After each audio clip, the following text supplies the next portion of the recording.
Ассалаумағалейкум, құрметті көрермен. Бүгінгі видео сабақта бөлісетініміз ВАЗ Приораның капотын ашпастан грем-ременді қалай ауыстыратынын көрсететін боламыз.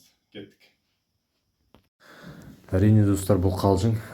Капотты ашпай грем-ремен ауыстыру мүмкін емес. Сондықтан бүгінгі видео сабақта Приора 16 клапан грем-ременді ауыстыратын боламыз. Болған көріп отырғаныңыздай. Оның себептері көп, әртүрлі себептерден үзілуі мүмкін. Яғни коленвалдың шестернасынан бастап, помпа, натяжной роликтардан немесе жоғарғы мына тұрған екі шкифтардан да болуы мүмкін. Әртүрлі себеп болуы мүмкін. Және де ременнің өзінің сапасына қарай болуы мүмкін үзілгені. Шама келсе, жақсы сапалы ремен салған жөн. Келесінде екінші рет қайталанбас үшін. Ең бірінші роликтар тексереміз. Бұнда подшипниктер кетіп мүмкін. Мына жерде натяжелдар роликтарды ауыстыратын боламыз. Подшипниктер кетіп қалған мыналарды. Мінекей достар, шкифті ағытып алдық. Шкифті яғни қалай ағытамыз астыңғы коленвалдың шкифін. Іштен бір адам 5-ші скоростқа салып, яғни тормозды басып отыру керек. Содан кейін сыртынан ағытылады, шкифті ағытуға болады. Одан кейін коленвалдың шестернасын аламыз. Яғни бұл кей жағдайда шықпауы да мүмкін, жаңағыдай болгарканың немесе өзінің съемниктің көмегімен жүгінуі мүмкін. Бұл жерде қазір жеңіл шықты, орнына жаңадан шкиф саламыз. Шкифін салып, ременін кигізіп, және де зажиганиясын келтіретін боламыз. Көріп отырғанымызда және де екі жаңадан ролик салдық, роликтарын да ауыстырдық.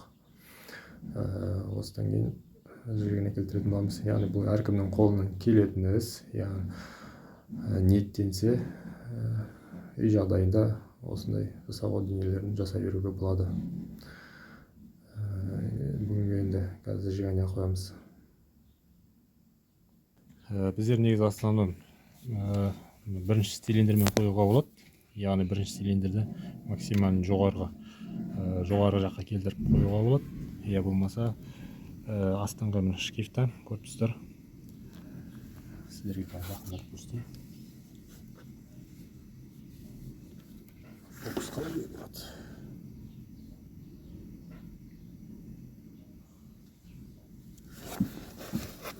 Яғни мына ортаңғы шкифті, мына ортасында зуб жоқ жерді құрттай ыңғайсыз болып отыр маған. Көрдіңіздер ғой шкифті. Мына зубы жоқ жерді, двигательдің мына жерде құрттай өзінің меткісі бар. Соған келтірсек, бірінші поршын келеді.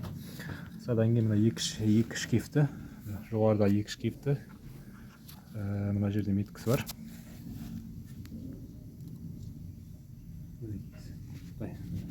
Бұған келтіреміз. Яғни бұған келтірместен бұрын бір зуб алға қоямыз, пока зажигание келтірместен бұрын алға қоямыз. Мына жақты тоже мына меткіге келетін болады. Қазір жұмыс барысында сізге көрсететін болады. Яғни мынаны ремен береміз.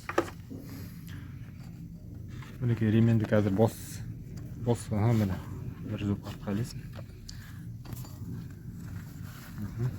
Енді артқа мынаны бұра.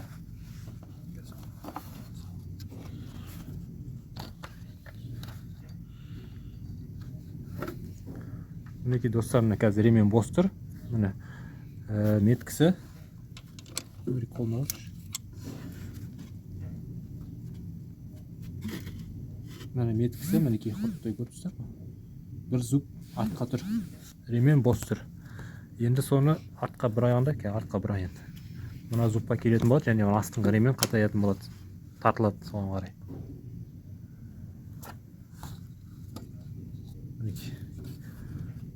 Енді осыны жібермей ұстап тұрамыз. Яғни бір кілтпен осыны ұстап тұру керек. Тағы бір или қолмен ұстап тұрасың ба? Мынаны қолмен ұстап тұр. Сосын мынаны келтір. Ол келіп тұрмайды. құрттай қабырға болды. Екінші шкифті келтіретін боламыз.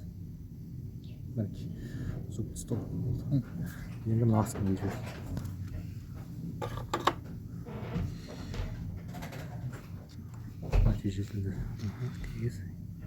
Нәтижесінде кигіз ол. Келді ме?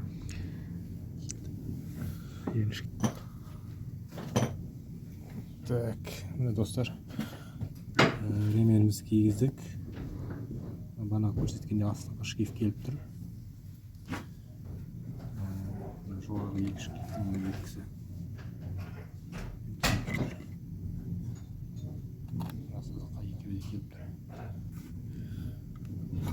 Жоғары астыңғы коленвал шкивін салғаннан кейін оған генераторын ремен қалай салғанын боламыз. Яғни генераторды болтын гайкасын босатамыз. Мына жерден бір гайка босатады. Сосын мына жерден генератор тартатын, ремен тартатын өзінің болты бар, соны босатамыз. Сосын генераторды артқа қарай итергенде салынатын болады. Сосын қайтадан мына болтпен генератор тартып, мынаны қайтадан қатайтпаймыз, контргайкасын. Бұл достар осымен ремен салып. Үй жағдайында әркім осы машинаға, вазға, десяткіге әркімнің егер ниеттенсе қолынан келетін іс. Ең бастысы ниет, өзін үйренем деген ниетпен жасау керек. Биткісін бәрін салдық, қазір тұтатып аламыз. Ремен салдық. Мінекей достар, зажигание қойып болдық, енді тұтатып көреміз.